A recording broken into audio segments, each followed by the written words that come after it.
right, so welcome to the Summer Wellness Champion meeting, courtesy of Zoom. I wanted to, let me go back so I can officially kick it off. We have some new champions and we sort of want to, I went around and called them out a little bit, made them come on camera to say hi. So welcome. If this is your first meeting, we hope you enjoy it. If this is your cajillionth meeting, we hope you enjoy it too. First and foremost, I wanted to start off by thanking each and every one of you for helping spread the word about our wellness program, for letting employees know about all the things that we have to offer, the programs, and encouraging and motivating them to do something good for themselves, or some of you even holding challenges and events and little things in your department. So we're really, really grateful to you. It's been a tough year for everyone. We transitioned to virtual, which has brought about a bunch of changes for us, but there's some pros and cons to everything. So I think we've managed to keep a pretty robust wellness program despite the challenges. Some of you may know there's actually a second wellness position called the wellness technician. It hasn't been filled since May of 2020, and I'm really happy to announce that Nikki Lanowski has accepted the position. She is not on board yet, so she's not at this meeting, but you'll be meeting her soon. I'll make sure we do a big introduction. She's going to be joining Benefits and Wellness the day after Labor Day, so I'm literally counting the days. She comes from the Baycare Carillon Fitness Center, but has a lot of experience in other areas, including working for the state of Florida. So with us today, we have Kelly Faircloth. She is the Benefits and Wellness HR Officer and my supervisor. And I really feel like I need to thank her because she, at once, has allowed me to take flight with all these crazy virtual webinars and kind of do my thing. But when I need help, she always makes sure I get help. And also she reminds me a lot to breathe, which is a good wellness practice, but sometimes we forget. And checks in the mail. What's that? Checks in the mail.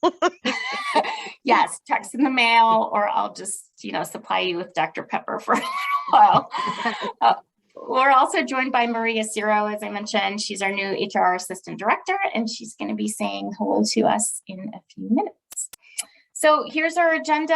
After Maria, we're going to go through some champion kudos. These are all the events that you have all shared with me that you've been doing with your departments. Then, as you can see, our topic today is the 4 pillars of well-being. We're going to go through important wellness updates. And then, because we have 4 pillars, it makes sense that we have 4 keynotes on all of the pillars. So Jane Merlin from Human Services is going to touch on the emotional pillar. Jeffrey Lorick from the Office of Human Rights is going to talk about the social well-being pillar. Amy Hertog from UHC is going to talk about the physical pillar, and then Regina Novak, the founder of RCM Financial Coaching, she's been leading many of our financial well-being webinars over the last, 5 or 6 months. We'll be talking about the financial well-being pillar. And I do want to mention last night or afternoon, I sent over some resources and attached a copy of financial well-being little exercise or activity Regina's going to be doing. If you want to have that at the ready for her later, that would be great, whether you like it printed or it is a fillable PDF. And also I attached a file to that email for Amy's annual health goals. All right, Maria, I'm going to let you take it away. Okay, thank you, Jane. Good morning, everyone. I'm so happy to be on this meeting right now. Just a quick introduction. I'm from New Jersey. I'm not sure if anyone can tell, but moved here in May, actually, and really happy to have joined Pinellas County. My experience, I've had 25 plus years in human resources, but mostly in the corporate world, casinos from Atlantic City, and most recently healthcare. I've always had a huge passion for well-being, and my companies haven't really been able to lift it off the ground as much as Pinellas County has. So I really see a huge commitment from Pinellas County. It makes me really, really proud. And I know that that's mostly because of all the leaders, all of you, Jane and Kelly, and your passion for it, and really all your commitment to getting all these programs into play. It's really quite special, especially when you find it's not just those physical things that you think of with well-being, all of the areas that Jane just mentioned, from social to financial, all those other well-beings. And I'm really proud, and I'm proud of all the commitment. Look how many people are on this call right now. That really shows the commitment level for well-being, and it's so important, from productivity to medical costs to mental health. It's just amazing, and I'm really proud to be here. So thank you again, and anything I can do, or if you all want to reach out for anything you need, please don't hesitate. I have a very open door. Thanks again, Jane. Absolutely. Thank you, Maria. And Maria did bring up a great point regarding the mental well-being and financial well-being, but also kind of in the workplace. So as we talk about these these 4 pillars of well-being, think about them in the framework of personal well-being, right, for you. And then, of course, your colleagues have their personal well-being, their own personal stories, but especially in the workplace as well. We have supervisors on the call as well. And I just want to touch on the fact Maria talked about productivity, right? When you have happy employees, when you have employees who are getting kind of what they need or live in a positive workplace, they're much more productive, much happier to come to work, much more pleasant to work with. So that's something to keep in mind when we think about supporting them as well.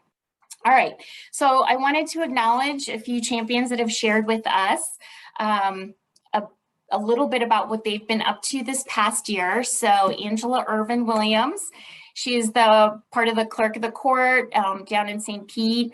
They have been moving around quite a bit with construction, and the Tyrone branch is closed, so they're now in a new building.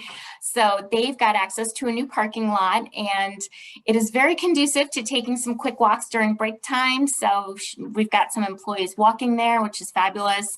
She's also taken a lot of time to promote the mammogram bus that has been across the county. It was not at their location, so there was one not too far, but it did require a little bit of a drive over, so she helped us promote that as well. Chantel Higgins with the clerk of the court, she is at the North County branch. She definitely makes sure to share all of the information that's coming from the wellness department, make sure her employees know about it. And then she's also really mindful to take time and notice what's going on in the department. Are people really stressed out? Are they overwhelmed? What might they need in terms of support? So she actually creates and writes an internal monthly newsletter in addition to her To Your Health newsletter, which also has a lot of info, but she targets that a little bit more to her work group as well. So kudos to you, Chantel. Now, Shirley Westfall from Clerk of the Court, she is a newer wellness champion. She's in the finance division, board records. She, and with the support of her supervisor, Kat Carpenter, who I think is also on the call today, organized a Biggest Loser challenge for their employees, and everybody in the division was invited. And instead of just focusing solely on the weight loss, they also had challenges that encouraged healthy habits, as well as other little mini contests, including like healthy recipes and sharing inspiring quotes. So they had 15 people participate, including 3 family members, which is pretty neat, right? Because well-being is from the personal level. You've also got your family and people close to you, and it's important to support everybody. So kudos. Rebecca Cheek is a new champion as well. She's from the Office of the Inspector General, and she's super into wellness. I know she uses the Wellness Center here in Clearwater religiously. She has actually created a wellness teams channel called IG in Gear, which I think is super clever. IG, get it? So she shares information. She really motivates and supports her team. She even brings healthy snacks to their monthly meetings to counterbalance some of the pizza and the hoagies and stuff that might be showing up at meetings. So kudos to Rebecca. Okay, So our theme today is the 4 pillars of well-being, emotional, social, physical, and financial well-being. And this philosophy is really about health and happiness is more than just exercise and eating your kale. And kale is really good for you. So I'm not knocking kale, but everybody has their own personal journey and their own personal story. And if you are in a place where you're going through a particular stressor, whether you're going through a divorce or, experiencing mental health or emotional challenges, or perhaps you have a lot of financial stress, well, you might not be super ready to listen to starting an exercise program because you're not in the mindset. Mental, social, and financial health are those pillars are just as important, if not more than sometimes, than the physical. So finding a balance between those 4 pillars can really lead to improved quality of life and health, and improve personal and work well-being. So, I've talked about these 4 pillars in webinars and meetings. So the idea may or may not be new to you, but I want to talk about it and explore it here a little bit more today because we've recently launched sort of this official campaign around these 4 pillars.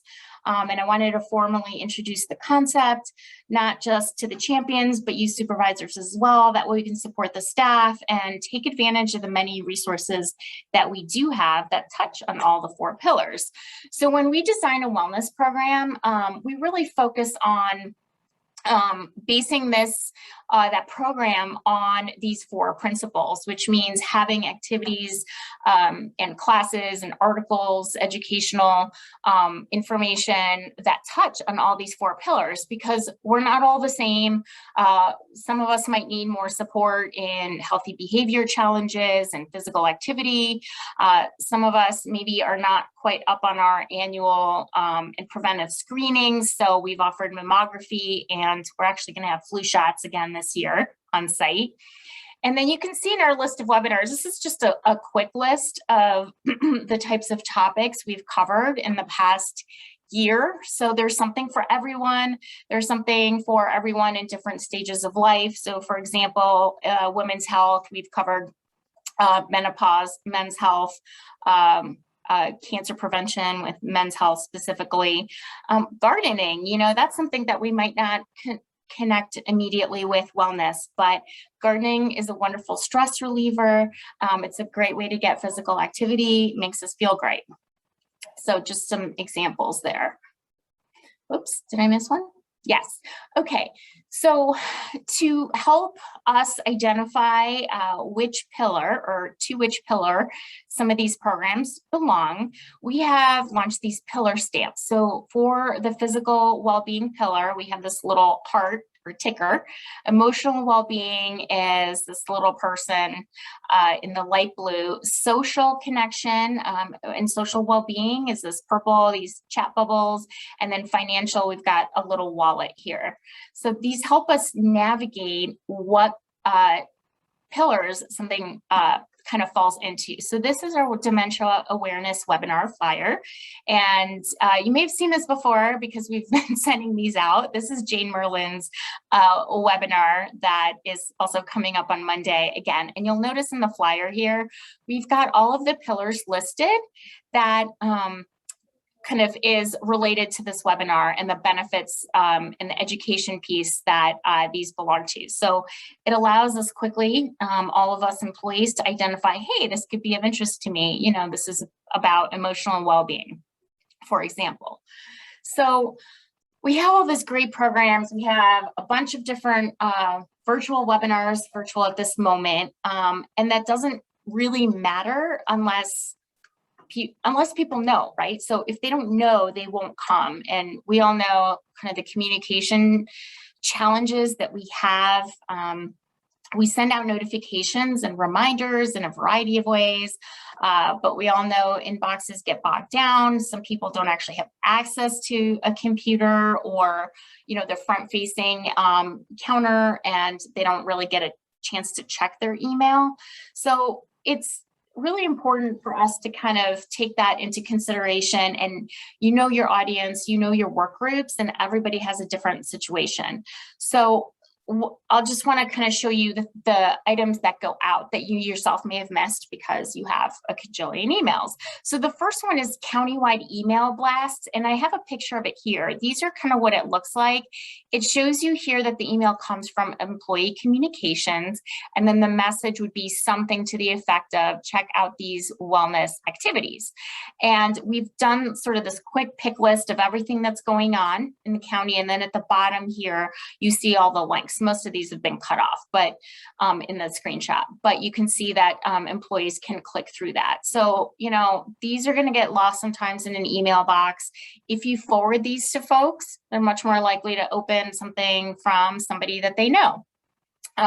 You also are invited to print those flyers, because if you have folks on site and they're not seeing these emails, unless you're downloading and printing these flyers here, they may not be seeing them. So hallways, break rooms, high traffic areas, bathroom stalls, you have a very captive audience in restrooms above a sink, right?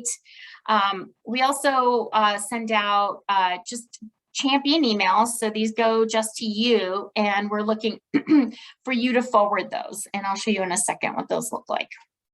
And then the To Your Health newsletter, that's really important because there's a lot of not just educational content, but really important reminders and instructions for employees for certain things. So if you don't mind, I know they go to the entire county, and it's easy to assume that people are seeing these, but you know, if you yourself keep an eye out for those emails and then forward them to say, hey, did you see this? That would really also help get this word out, because, you know, sometimes we hear that I didn't know, I didn't hear, and we realize the communication is really difficult, but that's sort of what we really rely on the Wellness Champions to do, is help us become liaisons.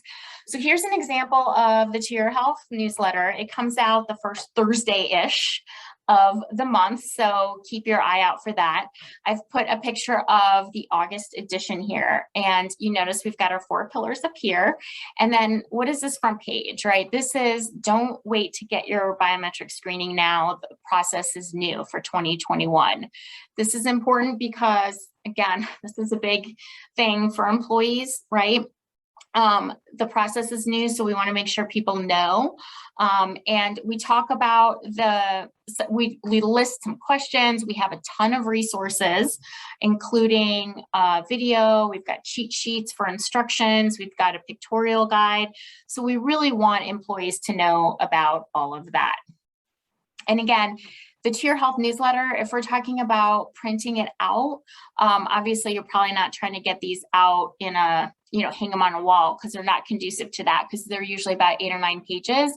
But I find that printing them out and putting them, let's say, in your break rooms or bringing them to a staff meeting may be helpful. Now, with printing out, if you are working remotely and you have some folks in the office, if you could perhaps ask a colleague to print those out for you and hang them in areas. You know, some of you are in really large groups like BTS and utilities, and it's just impossible to do that, obviously. So that would be a great way to provide the paper copies and get more eyeballs on it. So in the To Your Health newsletter here, this is an example of wellness activities for you. So again, that information is presented here, as well as those email blasts. And you notice here, again, we have our 4 pillars icons. Now, this is what the champion email looks like from me. You're going to see that it does come from me up here. And what I normally try to do with these emails, so you know what's going on, is I will say something like action requested, and then there's the title, right? So when you get this email from me, I try to make it as easy for you as possible. So here I will usually include a quick message, and it is just for you, the champion. So when you hit forward, you're going to want to delete my message, because that's just for you. Perhaps, you know, include your own message, make it your own, or if not, you just want to forward it, that's fine. And that way, all of these go out to your staff as well. So each of them will have sign up links, both on the in the text, and then you can click on the images so that employees can, scroll through and find that information again. All right, so at the request of all of HR, a quick public service announcement, the employee voice survey, the deadline is tomorrow. Please, please, please encourage all of your staff, remind your staff, they get an email, a personal email from the vendor, from Empath, that reminds them to, and provides them with a unique link to take that survey. Everybody's voice really matters. It's really important that everybody is accounted for and heard. It is completely anonymous. It is actually administered by a third-party vendor. So all they provide the county is aggregate data. Okay, so let's move into our wellness updates. Hot topic here, so I've put it in first, the biometric screening and the health survey. If you are newer to the county and maybe have not heard about this, or kind of heard but aren't really sure what's happening with it, let's take a couple minutes here to just go over what it is. So if you're on the county plan, all active employees, you can earn a preferred premium and save $500 by completing the biometric screening and the health survey. Okay, so two things. There are some exemptions. If you are new, or if you have an employee who's wondering if they have to do it this year because they're new or new-ish, if their health coverage started July 1 or later this year, they, for this year, they would just skip it. And if they choose to do it next year, they can do it next year, okay? Employees who are opted out or have declined health coverage, spouses and domestic partners, and retirees would be exemptions here. So, and let's go back here. So the way this works is everybody has a premium, and then if the two activities, if the employee chooses not to complete both, then the $500 unpreferred premium will go into effect the following year, taken across about 16 pay periods. Okay, so let's talk about why the process is new. If you're new, then the process is not new, right? But the process has changed, and lots of people are curious as to why. So we've had the way that it's been done in the past has been processed through claims, and that has been problematic for a few reasons. Sometimes employees will get lab work that is not actually a biometric screening, so they might be at the hospital and they draw blood, so they're thinking, oh, I did blood work, I'm fine, and it comes through a claim filed by the provider, and those are not coded as a biometric screening. So then the employee later finds out that, hey, I thought I was good, I was done, and in fact, it wasn't the right type of blood work. So our new process clearly defines those requirements, and there's no question. The reporting is therefore more accurate for us. And, if you're lucky that you have not had issues with the previous process, that's wonderful. But, when we're finding that there are issues for employees, and we see these issues, that means that for the group, it's not really working as it should.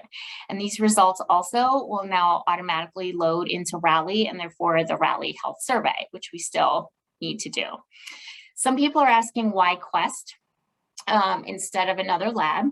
Well, Quest is the vendor for Optum Rally, so they contract with them for this type of employee biometric screening program. So, many organizations have this type of employee program. It just happens to be that Quest is the administrator for this. So when you go through the Rally steps to get in through Rally to our unique Quest portal, setting up a Quest lab appointment is paperless, it's quick, you show up, they do it. Now, because Quest manages the program, if you want to go outside of that, the second option is a physician results form. So that would come into play if you wanted to use a non-Quest in-network lab. So for example, if you wanted to use LabCorp, then your doctor would order the labs that you want. You're going to take that physician form and have that filled out by your doctor once you have the results. Or if your doctor is ordering other tests and you want to just get it one and done. All right, so like I mentioned, there's option 1 and option 2. We're not going to get into the details of that because we have a biometric screening webpage that literally has links to all of these. One thing I did want to bring your attention to is the deadline. The deadline has not changed. It is December 31st. But when we look at timing, you want to think if you're doing the lab work through Quest, through Rally, then scheduling that, you'd still need to go in and have that lab completed by the 31st. So you want to make sure that you account for that. If you log in on the 31st, you might have to travel a little further to get an appointment at a lab that still has appointments available on that date. And then if your option that you've chosen is the physician results form, that also has to be uploaded or submitted to Rally via fax by December 31st.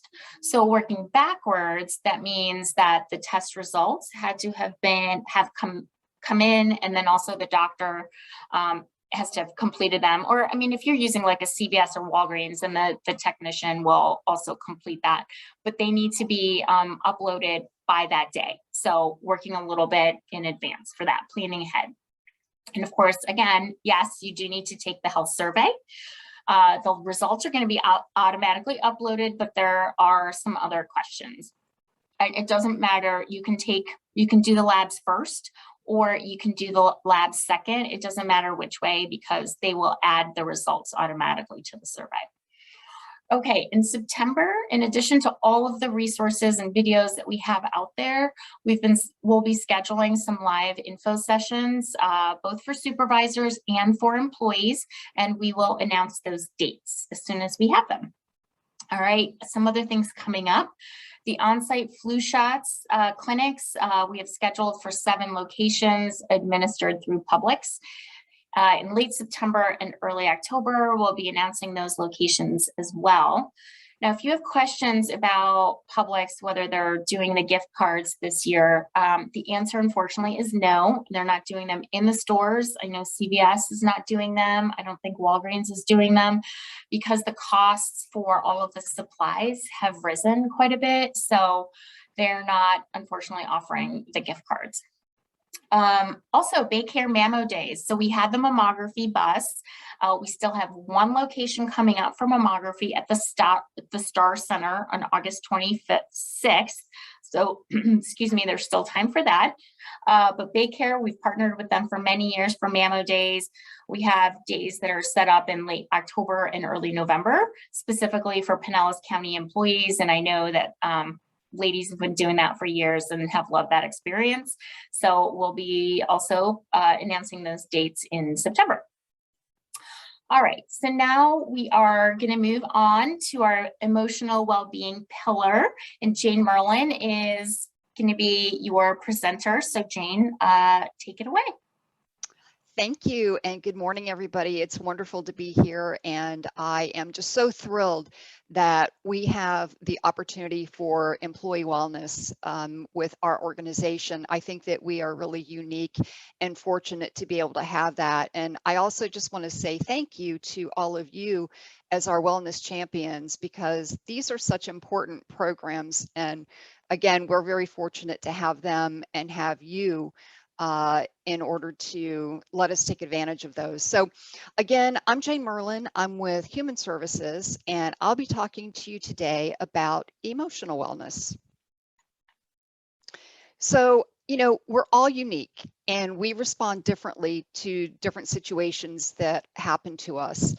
According to the National Institutions for Health, which is where I got a lot of good information for the information I'll be providing today, they're saying that people who are emotionally well have fewer negative emotions and are able to bounce back from difficulties faster.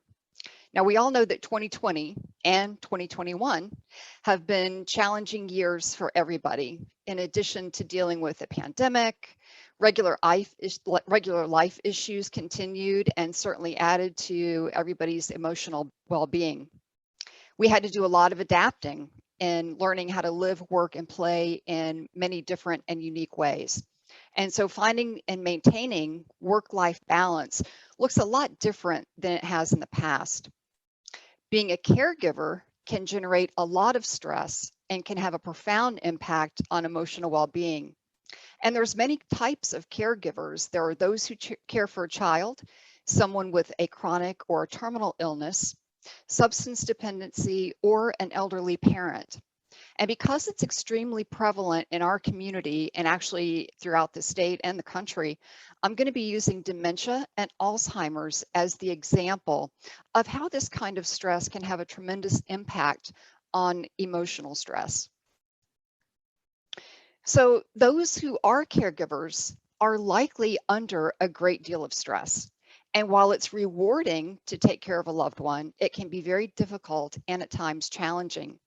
And in the later stages of dementia, it can be particularly hard for caregivers because they're seeing a significant physical and mental health decline in their loved ones. And this is really an important statistic to keep in mind. Alzheimer's disease caregivers predeceased their loved ones by 67%. So self-care is extremely important. You need to incorporate it now because it will be easier to maintain when it becomes part of your regular routine. And certainly, in order to provide the best care possible, we need to take care of ourselves physically as well as our emotional wellness. Think of it in terms of, you're on that plane and they always tell you that if the oxygen mask drops, put it on yourself first because you're going to need that in order to give assistance to somebody else. Now, part of that means accepting help when others offer. And this is not the time to say no. And it's also difficult for the caregivers to be able to say yes to your generous offer of support. So if you've ever asked a caregiver if there's anything that you can do to help them and they say no, I suggest changing your offer to something a little bit more specific. So ask them if you can come over to sit with their loved one while they run an errand, or see if you can run an errand for them to free up a little part of their day. Maybe pick up something like a home cooked meal or make a home cooked meal and drop it off, or maybe get takeout from their favorite restaurant. Maybe see if you can stop by for a cup of coffee and provide them with a little break to kind of brighten their day, or dropping off a care package that includes some of their favorite things, maybe coffees, teas, a special treat that you know that they enjoy. Sometimes even a call, text, or card will let them know that you're thinking about them and your offer can really help brighten somebody's day. There are a lot of great resources throughout our community for caregivers, but oftentimes it may be difficult to really recognize what we need in order to take advantage of that kind of support.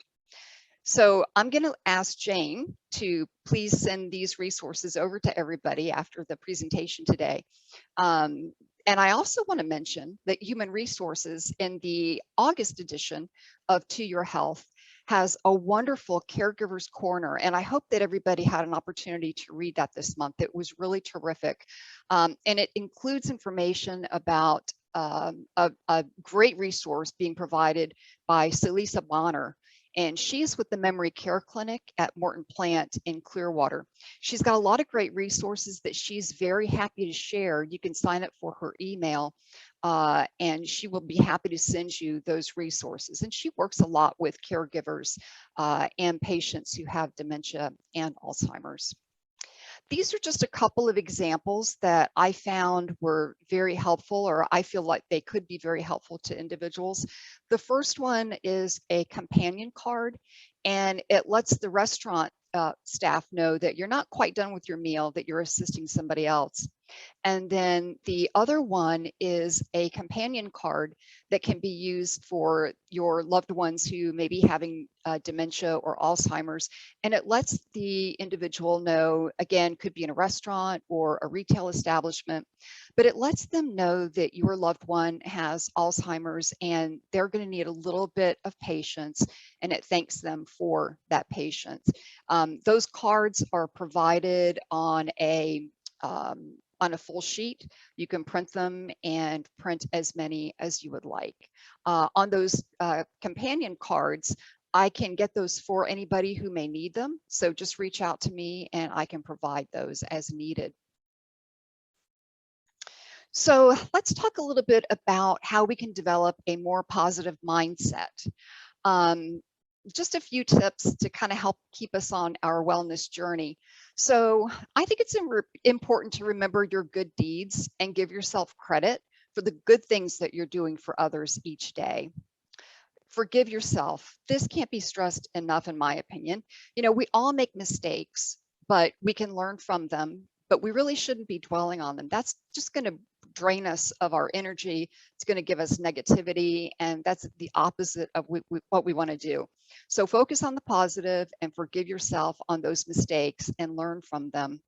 Spend time with your friends and surround yourself with positive people. I know that during the pandemic, it was difficult for many of us to be social, and there were some great opportunities using things like Teams and Zoom. I was fortunate to have some good friends that we were able to still stay connected, and they use Zoom, and we kind of did these weekend touch bases and did a lot of fun, interesting games, and just it was a good way to connect and keep in touch. So those kinds of little things are very important. Explore your beliefs about the meaning and purpose of life, and think about how to guide your life by those principles that are important to you. Develop healthy habits. Healthy eating, physical activity, regular sleep, which I think we all continue to work towards, can help improve your physical and mental health. And I'm going to add one of my own here. I would say to use social media cautiously and don't get too overloaded with media. It's important to keep up with what's happening in the world, but I think that we can find ourselves sometimes in a little bit of overload. So it's okay to take a break from that. So looking at some ways to reduce stress. I think we all have stress and can admit that. And no doubt you've heard a lot of these tips before, but I think that they're worth repeating. Try to maintain a regular schedule when it comes to sleep, and limit the use of electronics and avoid stimulants late in the day. And obviously, you want to see a healthcare professional if you do have ongoing issues. And just 30 minutes a day of walking can really help boost your mood and reduce stress. Here in Human Services, we often have challenging experiences with some of the individuals that we deal with. And I know from personal experience that when I've had a rough call working with somebody that's really difficult, just get up and take a quick walk, and it really helps to kind of improve my mood, and it does help reduce stress. So I can tell you from personal experience, it's very helpful. Determine what must be done and can wait. Priorities can be difficult, but sometimes you have to be able to say no, and that's okay.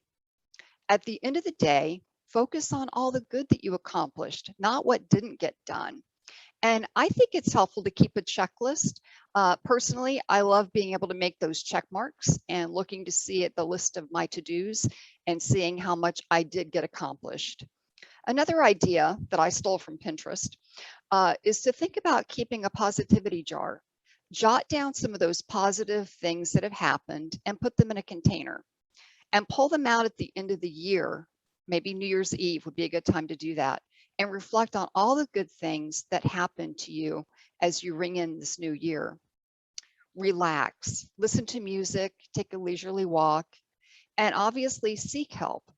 Talk to a healthcare professional if you're unable to cope, or that you feel you have to rely on drugs or alcohol to help you cope. And remember, the county's EAP program is a wonderful benefit. And also, we're all going to need help from time to time, and help is available. So we just need to take advantage of that. So be kind to yourself and ask for that help when you need it. And if you see someone struggling, remind them that help is available. Here's another one that I think is important. Reduce clutter and surround yourself with things that bring you joy. Art, pictures, music, maybe even flowers. Jane talked about the gardening earlier. It's a great stress reliever, and then you can enjoy some of the fruits of your labor when you bring it indoors and enjoy it. So some final thoughts for you. We talked about the connection between caregivers and their emotional health. However, you may be experiencing challenges for some different reasons. And again, remember that asking for help and learning self-care can have a positive impact on how you feel. You may also recognize that somebody is struggling with mental and emotional health. If you can, if it's appropriate, help guide them to get the support that would be helpful to them. And if you don't know them that well, you can practice empathy. They may be acting a certain way for reasons that we're not aware of, and they're unable to express it. We're all different, but we can help support each other. I've certainly enjoyed being with you today, and I wish you all well in your emotional well-being. You've all got this. I'm happy to answer any questions that you have, or please do feel free to reach out to me at any time. Thanks, Jane. Jane, thank you so much. There are lots of other names out in the world where you see more Kellys in the world, but I love it when there's a Jane and a Jane. I will pause here. Kelly Faircloth is minding the chat. Do we have any questions that we want to address before we move on? There are no questions at this time, but people are making some fun comments in the chat. So anybody that wants to give some affirmation, head on in there. Awesome. Thank you. All right. So without further ado, Jeffrey Lorick, Director of Human Rights, is going to talk to us about social well-being. And I love the take that he kind of has. He's going to help us see social well-being in a little bit of a different lens. All right, Jeffrey.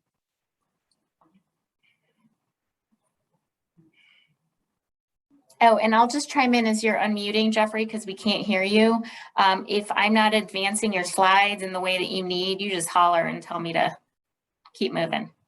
Good. Thank you for that. Thank you for inviting me to be a part of the wellness program today. Really excited about it. And anybody who knows Jeffrey knows that Jeffrey often has a different take in terms of presenting a topic. And so, again, mine was social. And so I thought about the connections. I thought about the human connections. And it's important to have connections, particularly diverse connections, because they can really help us grow and to become a complete and a whole person. And so then why do we need to have these connections? We live in an increasingly diverse world, a multicultural world. The unfortunate part about the growth, our own personal growth, has not kept up with the pace of a diverse world. And so we have not been taught the skills that we need to communicate effectively across cultural lines, across racial lines, across social lines, across lines of unequal power. We just have not been taught the skills to be able to do that. Next slide. We really literally have the tendency to make decisions based on what we already know, have experienced, or analyzed the situation through the lens of a prior experience or information or interactions. We make most of our human connections with people based on the things that are most familiar to us, things that that make us feel comfortable. And I have two activities that I want you to do today. And if we were in a live training, I would have you recreate this diagram. So I hope you have a pen and paper near you where you can do this exercise right where you are. So you see here that there is an inner circle and then there's circles surrounding that. In that innermost circle, I want you to think about the 5 people who are most important in your life. And I want you to list their names in that inner circle. Then on the outer circle, I want you to think about those folks who you are most associated with, most closely associated with. They may be people you go shopping with or do activities or invite out to lunch or to dinner. Think about those individuals and list those 5 individuals by name. And then we'll come back and revisit these activities at the end. But I want you to write and think about the 5 most important people in your life and then the 5 people that you will mostly or closely associate with. That's the first activity. The second one, Jane, after that, I want you to write down the 5 values that are most important to you as an individual. That is the 5 values that are most important to you.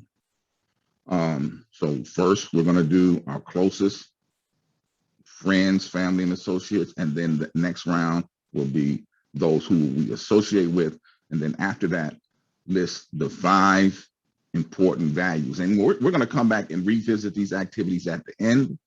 And I'm going to ask somebody, depending on time, to share their list of their 5 values that are most important. And I'll explain to you at that time. So be thinking about at the end, when we circle back, somebody who would be willing to share their list of their 5 important things. I called somebody the other day in the county, and I introduced myself, Jeffrey Lorton, Director of the Office of Human Rights. And they said to me, "You the most best kept secret in Pinellas County. And if you know me, Jeffrey don't want to be a secret." So this is a chance that I thought to make an opportunity to make some connections with me. I'm just going to tell you a little bit about my life and my journey as you go through this activity. Think about this activity, because ain't nothing worse than dead air during a live meeting. So I'm going to tell you about myself as you fill out those 2 activities. I married my college sweetheart, Belinda. We've now been married for 40 years. We have 3 wonderful children, 2 daughters and a son. And yes, you can tell by this image that my daughters are divas. Yes, they are. Next slide, please. We have 4 beautiful grandchildren. They are all superheroes to us, and they believe they are superheroes. They are bright, talented, athletic, and gifted. My son is a regional director of a major corporation in America. He's is over the whole eastern seaboard of this company. My daughter works for the same company as well, my youngest daughter. Next slide, please. A little bit about my background. I was raised in Indianapolis, Indiana. My family, my grandparents migrated from Mississippi, along with 6 million African Americans who were fleeing the South from 1916 to 1970. And many of those families were escaping poor economic conditions, racial segregation, discrimination, and Jim Crow. And so they moved our family to Indianapolis, where I was born and raised. I spent 45 years of my life in Terre Haute, Indiana, where I attended college at Indiana State University. And we'll talk about that a little bit more. Next slide, please. Next slide. There we go. I want to talk about how my family experienced pay inequity in our family. My grandfather, who you see there on the left, worked in the steel mills of Gary, Indiana, very close, right next to a white gentleman doing the same dangerous job. But he was paid, the white individual was paid twice as much in income as he was. And my grandfather would junk on the weekend to make up that shortfall in income. But he was made whole with the Civil Rights Act being signed in 1967, that he had pay equity that was eliminated. He was paid the same thing as everybody else. And one of my grandfather's greatest joys in life is that he retired after 25 years and he lived well into his 90s, and he was paid 45 years from the steel mill in retirement. And that was a great point of joy for him. Next slide. The next one is, I am by trade and really by birth, a barber and hairdresser. I'm actually a 4th generation. My great-great-grandfather, who was a sharecropper in the South, would load his barber equipment up on a mule and go to different plantations and cut people's hair. Had always had a dream and a vision of owning his own salon. Never happened. So my father was a hairdresser, was one of the first male hairdressers to have a unisex salon where he did women and men hair. And I also chose to follow in that footpath. I opened up my own business. And again, I did women and men's hair. I sold the business when I moved to Pinellas County that I had for some 36 years. My father was in the business for 54 years. So hopefully by now you've completed that activity, and we can talk about what impedes our ability to make connections, particularly across differences. And one of them is unconscious bias might interfere with us making those connections. Click it again, Jane. The definition should come up. There we go. Societal stereotypes about certain groups and people that individuals form from outside of their own conscious awareness. Everyone holds unconscious beliefs about various social and identity groups. And these biases stem from one's tendency to organize the social world by categories. Unconscious bias is far more prevalent than conscious prejudice, and it is often incompatible with one's own conscious values. And if we were in another kind of training, I would have an exercise to demonstrate that. But unconscious bias is far more prevalent than prejudice. And I'm sorry, Jane, we need to go back so I can read microaggressions. Thank you. Another thing that might impede our ability on what we call microaggressions, they often occur on a systemic level. They can be intentional or unintentional, but they are verbal or non-verbal behaviors that occur in everyday interactions with folks from different groups. They often go unacknowledged. Sometimes it appears as a casual degrade or demeaning of someone or putting someone down who is a part of a different group, like gender or race or ethnicity or sexual orientation. These interactions, unconscious bias and microaggressions, are similar to carbon monoxide. They're invisible but potentially lethal due to continuous exposures of those types of interactions can be a slow death, like with 1,000 cuts for victims who experience microaggression and unconscious bias in a lot of the interactions. I love this quote. It's one from one of my favorite authors, Maya Angelou. She says this: people will forget what you said, people will forget what you did, but people will never forget how you made them feel.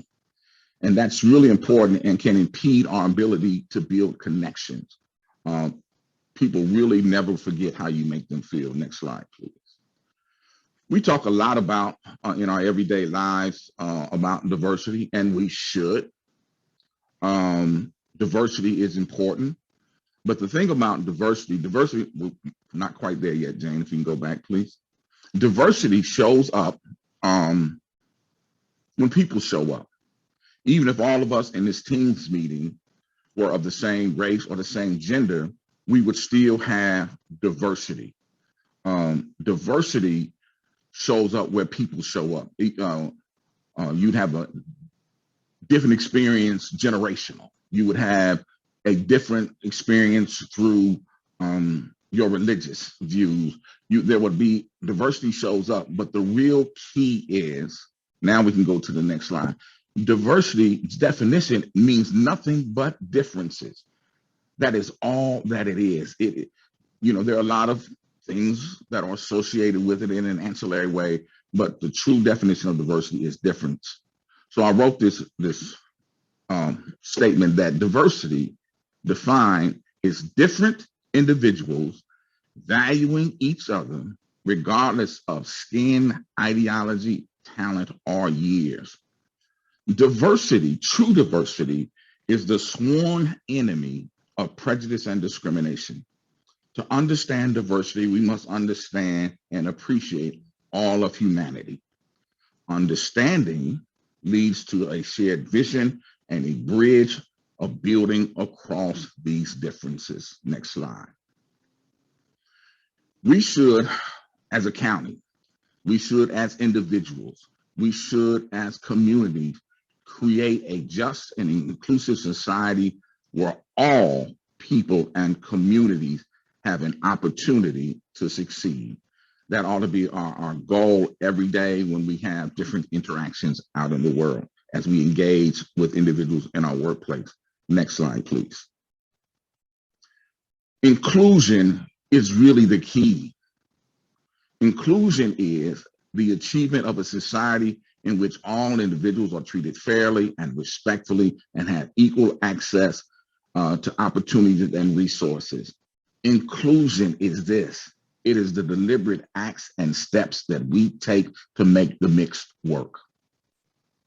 How we include everybody. It is about equality. It is about equity, but it is really about inclusion. As you view this diagram, the assumption is that if everybody is provided the same support, that it is equal treatment. And you can see by these individuals trying to view the soccer game, that each of them have been given equal things to help them try to see the soccer game, but we see that it falls well short. When we talk about equality, it's about giving the support that an individual might need, and that's been known in the past as affirmative action, and that's had its own problems. But you can see even supplying folks with what they need to succeed, the barriers still exist. And if you go back to the statement I made earlier, it is about inclusion. It's the deliberate steps that we take to make the mix work and to remove the barriers. If you see that last one, that's what inclusion looks like. They can all see the game without support or accommodations. They have addressed what the inequities are on a systemic and an institutional and a structural level to remove the barriers. And that's what we need to do. Next slide. It is literally something like this. I love this image. I love the designer and architect of this stairway. He has created a pathway where differently abled individuals and able-bodied people can travel the same path to success and opportunity. And that takes some out of the box and some creative thinking in order to accomplish that. And so if we really want to do inclusion or be inclusive, we might want to think about ways that are outside of the box and the norms to create true equity and inclusion. It is really about this brick principle I want to share with you. And Jane, you can click through for me. This is called BRIC. It is belonging. That's for respect and individuation and conversation. Belonging is this: creating an environment where people can share identities and create a sense of community without fear and respect. Respect across all lines and facets of differences, honoring the expertise of all stakeholders, and aware that people might express themselves different because of these identities. It's about individuation and investment. It is knowing specific information across differences and getting to know people by the way they think and not the way that they are perceived. Conversation, being able to have different conversations without, when conflict arises due to differences, without fear of retaliation or retribution. K is for kindness, behaving in a way that make people feel welcome and respected, even in the most brief interactions. Kindness. Thank you, Jane. Next. So these are connectedness. Connectivity is important and a powerful part of the human experience. It can really help us grow as individuals and develop. And these are some ideas and suggestions that might help us make those connections with different identity groups and racial groups outside of the things and people that we're most comfortable with. They're embracing new ideals, finding common ground, drop the judgment. Being authentic means being vulnerable sometimes. Showing an interest in people, a genuine interest in people. Putting aside judgment, be mindful, step up, and be the one to initiate some of those connections outside of the things that you're most familiar. And then lastly, stop blaming. Next. So Jeffrey, if I may, we're running Yes. A little behind schedule. Is this coming back to the activity? I want to make sure Right we have now. time It's for the coming. video though. Yeah. Is Just it okay if we skip this part unless you want to do the video or the activity instead of the video? No, can I do just one of the activities real quick? It's going to take a minute. Thank you for the time. So I just want to go to the one I was going to mention. It's okay if it's not okay. It's probably not uncommon for our inner circle to lack diversity, but in that outer circle is a place to make connections. We will, James, skip this last one, but what I was going to have you do is somebody would read their 5 things that were most important, and I would have people raise their hand if they had one of those things on their list. And what we find out by that activity is that we are more alike than different. So moving to the video, this pandemic has taught us one thing before we started, Jane. This pandemic has made it clear that we as humans have the inability to interconnect. We are all the farmers, truck drivers, teachers, county workers. We need to know and understand that wellness is deeply connected with each other, regardless of differences. If we can get the sound on the video, there's no sound.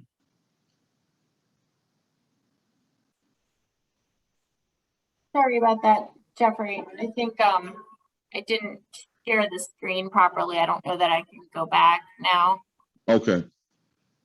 Well, okay. All I want to say about this video, it's a really powerful video, Jane, and hopefully we might be able to share it with the audio, because it merely says that when I look into the face of the person who I believe my enemy, I really find it to be my brother. And so that this video was going to be the capstone of this particular section.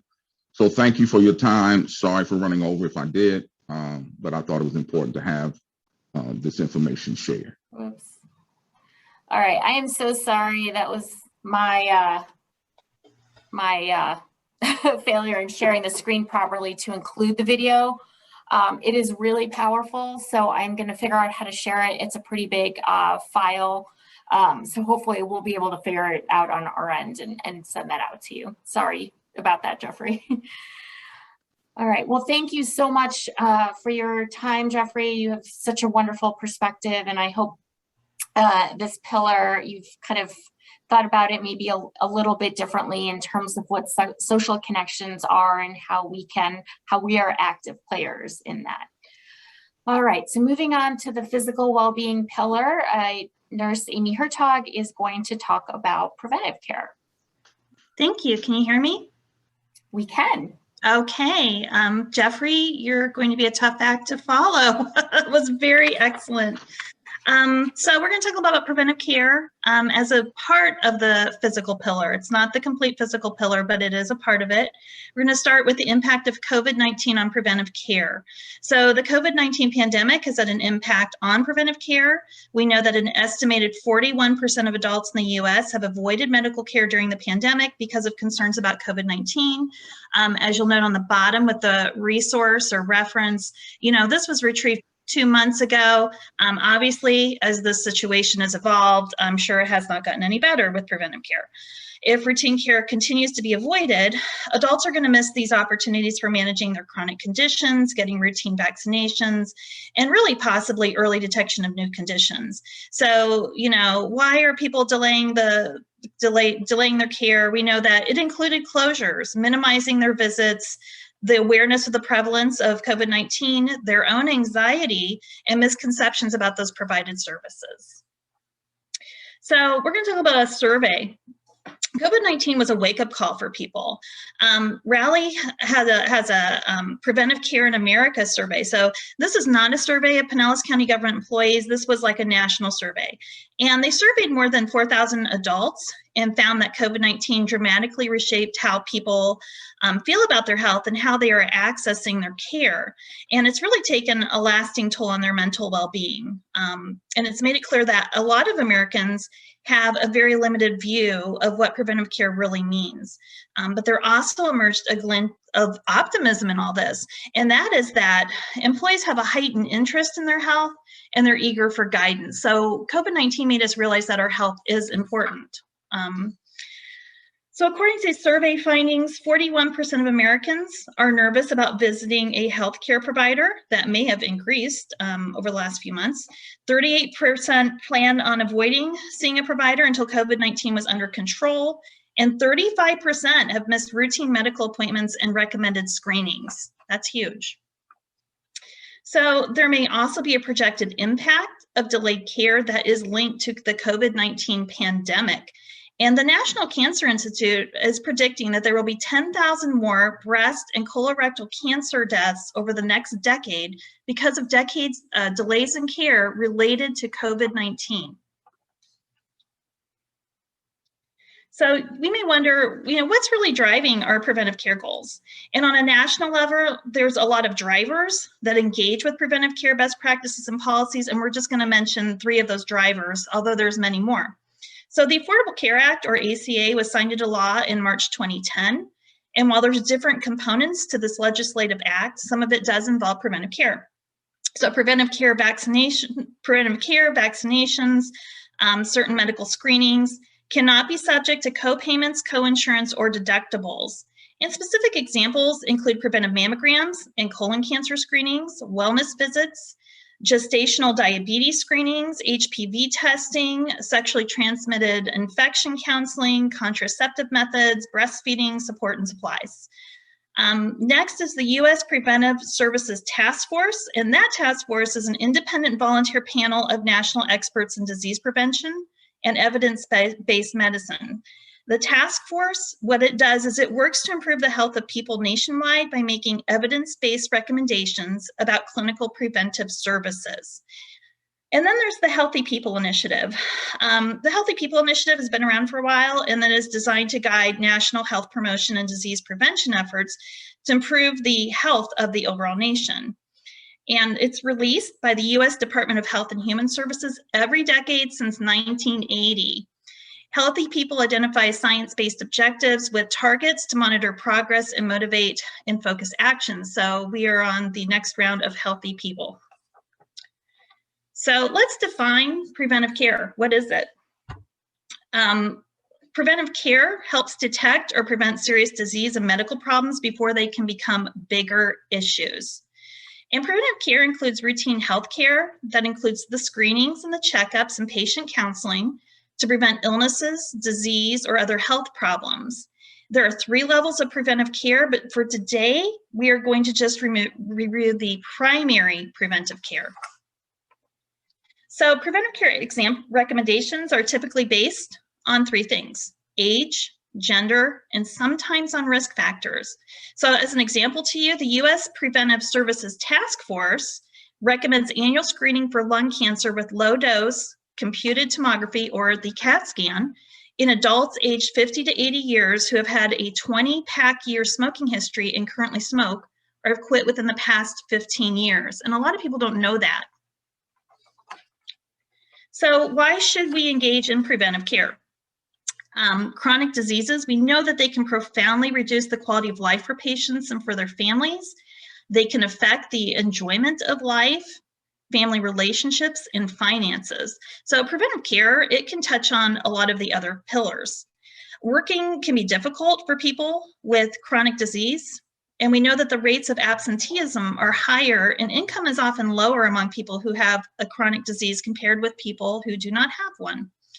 Functional limitations can be distressing, and depression, which can reduce a patient's ability to cope with pain and worsen the clinical course of the disease, is actually a common complication. So this is something where I think a lot of people get hung up. When is it diagnostic versus preventive?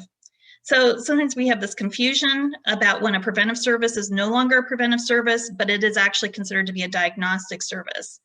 Diagnostic services are done on a person who has had abnormalities found on a previous preventive or diagnostic study that require a further diagnostic study, or that person has had abnormalities found on previous preventive or diagnostic studies that would recommend a repeat of the same studies within a shortened time interval from the recommended preventive screening time interval. Or they have a symptom that requires further diagnosis, or they do not fall within the applicable population for a recommendation. So that would be somebody that they have familial risk and they're not falling into the usual bucket for screening. So here's my little activity for you. Everybody should have preventive care, right? So we know that babies and children and teenagers and young adults and older adults, everybody needs preventive care. And remember that the goal of your primary preventive care is to help detect or prevent serious diseases and medical problems before they can become a bigger issue. So you have to stop and ask yourself, one, do you have an established relationship with a primary care provider? Everybody should have a primary care provider or doctor that they can go to. Ask yourself, when was your last physical exam? Are your vaccinations and boosters up to date? Have you addressed certain age recommendations for screening? That's important. And are you aware of your familial history when it comes to risk? So even if you don't have a parent or a sibling with cancer or diabetes, you may be more likely to get a disease if other people in your family have or had the disease. So however, you know, having a family history of a disease, it doesn't mean that you're definitely going to get it. But knowing your family health history risks, that can help you if you act on it. So collecting your family health history, that's a really important first step. And whether you know a lot about your family health history or only a little, you need to take time to talk to your family about their health histories. Talk to your doctor about when to start screening and what other steps you can take to prevent disease or find it early. And finding disease early, it can mean a better outcome or better health in the long run. So preventive care may be recommended, again, if the patient falls outside of the population recommendations based on your family history. So some of you have hopefully seen my annual health goals. That is on the right side of the screen. And that was designed as a prompt or reminder to help people get back on track with their common actionable health goals. And the health goals that you see on that flyer, they're not necessarily inclusive for all health goals, but it's very basic and it's a great place to start. And that flyer includes vendor information on the back of the flyer, and that was distributed via the wellness department into your health, and I've been distributing those as well. So colorectal cancer screening recommendations, this is an update. There are new colorectal cancer screening recommendations. So effective October 1st, 2021, United Healthcare will cover the preventive colorectal cancer screenings beginning at age 45. Previously, the coverage began at 50. And just note that the My Annual Health Goals, it does not reference age for your colorectal screening, thankfully. So it is going to change. That is per the U.S. Preventive Services Task Force. So if you were waiting till 50, you may not have to wait that long if you're at 45. So I'm going to talk a little about encouraging others. It's not only important to really take care of ourselves, but really consider encouraging others to take care of themselves. So for example, you can see in our little talk bubbles there, you may have opportunities to speak with your family members or your close friends and just encourage them to schedule an appointment. And then for wellness champions, we may also simply serve as an example for others to follow or to promote engagement in these health endeavors. So, you know, you have on-site screening events, you have an upcoming flu vaccination clinic. So, you know, get the word out there, encourage people to participate and to take care of themselves. I think it's a wonderful thing that the County Wellness Department is bringing this preventive care to your workplace. So in conclusion, that's funny, conclusion, not really. Just remember that it isn't the end, as preventive care is a lifelong endeavor. Delayed care can impact your future health, your screenings, your checkups and counseling. These are all a part of preventive care. And good reasons to engage in this preventive care, just go back to, you know, it's your quality of life, it's your ability to work, it's your mental health, these are the why reasons. So that would be the end of our presentation. Amy, thank you so much. I think this is a really, really important message and an opportunity to learn, especially what's going on now with folks skipping annual screenings.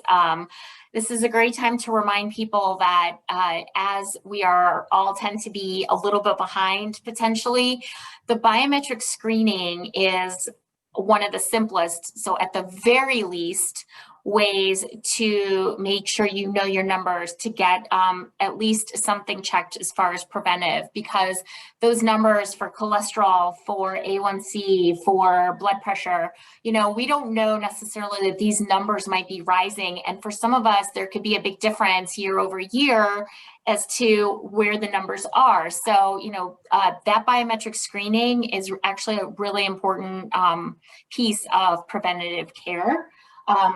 So I just want to mention that. And then also Amy's annual health goals, I did send that as an attachment in the email yesterday. All right, so moving right along, I apologize. We are running a little bit late. So hopefully if you're able to stay a little after 10 o'clock, we would love that. Regina Novak is going to talk about financial well-being. Yes, thank you so much, Jane. And I want to really applaud Jane, Jeffrey, and Amy for their wonderful talks. And I want to show really the tie-in that financial well-being has. I always say that if you invest in your total well-being, you are investing in your financial health. So this is really full circle. We are individuals, and there are so many components to us. And if we just box ourselves in, it doesn't work as well as if we look at ourselves as a whole person. And the impact of money strain really does impact so much of our well-being. You know, part of the physical part of it is that people will avoid care. Before COVID, a lot of times it was financial reasons that people avoid care or put it off. And as Amy just said, you know, when we put things off, it not only is going to cost us a lot more financially, it could cost us dearly in our health quality and even our life. We also find that people put off health promoting activities. Probably all of you have heard, I can't eat healthy because it costs too much. So that can be a major barrier to doing these health promoting activities that we know are really important to our overall health and wellness. We also see where emotionally our relationships are really hurt when it comes to financial strain. Sadly, financial fights are one of the top causes that relationships end. It is the #2 cause of divorce and typically the #1 cause of fights in relationships. That's a really hard thing to talk about. And we're going to look at that on our next slide is, you know, why is it so hard to talk about money? And then from the social impact, when we have fears around money, when we lay our head on our pillow at night and we're not sure there's going to be money to pay bills, what does that do to our psyche and our ability to just really thrive and live? It puts strains on our personal relationships. It puts strains on our employers, right? Because if our folks are having a hard time managing the money they have now, what's the first thing they always think about? I need to make more. I need to work another job. And as I'm going to say in a little bit, income sometimes is the problem, but more often than not, it's actually the behaviors and the mindset around our money that impacts our financial health, sometimes even more than our income. So I think that is the first piece I wanted to put together, is that our financial well-being isn't this cute little box that has to do with, you know, well, it's a goal or it's about retirement. It is about those things, but it's also about everyday life. So when we look at Maslow's hierarchy of needs, which I'm sure a lot of you are familiar with, that base level looks at physiological needs being met. And I think we sometimes forget that in order to meet some of those physiological needs, there's money involved, right? I mean, the fact that I'm in a building, that I have lights on, those things cost money. To fill our bellies with food, to fill our car with gas, those base level needs, they do take money management to do that. When we look one level up, that's where we get into safety and security. And one of the reasons that our financial reality causes a lot of stress is that a lot of us don't feel safe and secure with that. So when we look at the foundations to thrive, I take a different approach to money management. I am not an advisor. I cannot do your taxes and I cannot sell you insurance. All of those things are really important. But before we get to all of that, we really need to figure out our relationship with money and how we manage it. And in doing so, we need to look at things like our mindset, our emotions, our relationships, our behaviors, and then how do we actually sustain this plan and we actually get the support we need. So with your worksheet, I might only touch on 1 or 2 of them for the sake of time, but mindset is really a huge part of this, right? Our beliefs, our attitudes, our thoughts, all of those are typically ingrained in our past. So one of the pieces on there on that worksheet was, you know, it's rude to talk about money. And if you remember growing up, what was one of the things that you probably learned, right? Don't ask people how much they weigh. Never do that. Don't ask people how much they make, right? And then there were a couple other things your parents said, don't talk about it. So right then and there, you know, money is kind of this topic. Don't talk about it. It's rude. Take that a step farther. How many of us actually saw our parents or caregivers talk about money?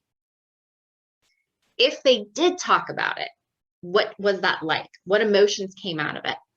I've had people tell me that the only time money came up, mama was always crying about it. So from her little girl perspective, my friend said, I thought money was like a scary, sad topic because she cried every time they brought it up. I've heard from other people that money is bad was really the mentality that they were raised on. And think about what that means when you get out into the real world and you start making money. I have a friend that said, you know, right now my husband and I do really well. We're very financially successful. She's like, do you know how hard it is sometimes to deal with my parents? Because all I was taught as a child was money is bad. She's like, and now am I bad because I have money? We forget some of those things. It's easy to focus on the numbers, and that is part of the equation. But first we have to start with us. And what are those attitudes and beliefs that are maybe holding us back? Because if we're mentally blocked up here, we have to challenge those limiting beliefs. One thing on your worksheet says that debt is normal. And let's face it, debt is normal in our society. It doesn't mean that it's good for our financial well-being though, right? So how do we challenge that? Most people would tell you that your student loan is going to be around for the rest of your life. So is your car payment. Does it have to be? No, it doesn't have to be. So how do we shift that first? Once we shift what's up here, then we can kind of go into the heart of it, right? What are the emotions around money that we have? This past year, year and a half, going on maybe 2 years, we've been in a really tough place. And aside from the pandemic, we all have our own things that we're going through. Caregiving, social injustice, like the list goes on and on. So when we look at emotions, one thing that we have seen out of this pandemic is that there is a lot of therapy, retail therapy going on. That's a common one. When we are trying to avoid something else, sometimes we turn to something as a crutch or a comfort. Sometimes it's food. We're probably familiar with emotional eating. And then sometimes it's just pure consumption, buying things, compensating. So those are part of our financial journey, right? Our mindset, our emotions, and then think about how those two things interact to then create our behaviors, right? And then we even look at what are some of those behaviors and how do we understand where we are? How do we understand where maybe our significant other is? So I'll give you one example on the money tendencies and personalities. And some of you have probably heard this if you've been to my presentations before. But a lot of us are naturally inclined to be one way or the other. So as an example, my sister and I, okay, same parent, raised the same way. Her mindset around money is more of an abundant mindset. That's just naturally how she is. She believes strongly that money will continue to flow, that there's always going to be enough, and that she likes to really kind of live that abundant life, okay? I tend to be, unfortunately, more of a scarcity mindset. I do value having money in the bank as part of my safety and security. That is a big motivator to me. I am more likely to want to have a bigger emergency fund than maybe even necessary because I worry about a rainy day, okay? Am I wrong or is she wrong? No. Neither of us is wrong. Neither of us is right. Either end of the spectrum could be dangerous. If I'm constantly living in fear about money, that's not a healthy relationship. If her abundance mindset causes her to spend all of her family's money, that's not good either. So what's healthy? How can we both meet a little bit more in the middle, right? We are naturally going to be the way we are, but we can look at those strengths and weaknesses and find a way to kind of pull it in a little bit and find a balance. And I like to tell people that budgeting is one of the processes that helps with that. It is a process to learn. It does take time, but what budgeting does is it provides clarity. But you can see where if my mindset's not in the right place to start making changes, budgeting is going to seem even scarier. So once we get that mindset, then we start looking at the behaviors. And then at the end of the day, this is not a 30-day get fiscally fit plan, right? There's got to be sustainability. Just like with our health, we can't work out for 30 days and say, I'm done, I'm good, I never have to exercise again. That's not how it works, right? It's the consistent things we do day to day. And the same goes with our money journey. How do I make an action plan that is going to be sustainable? Part of it's going to be daily habits.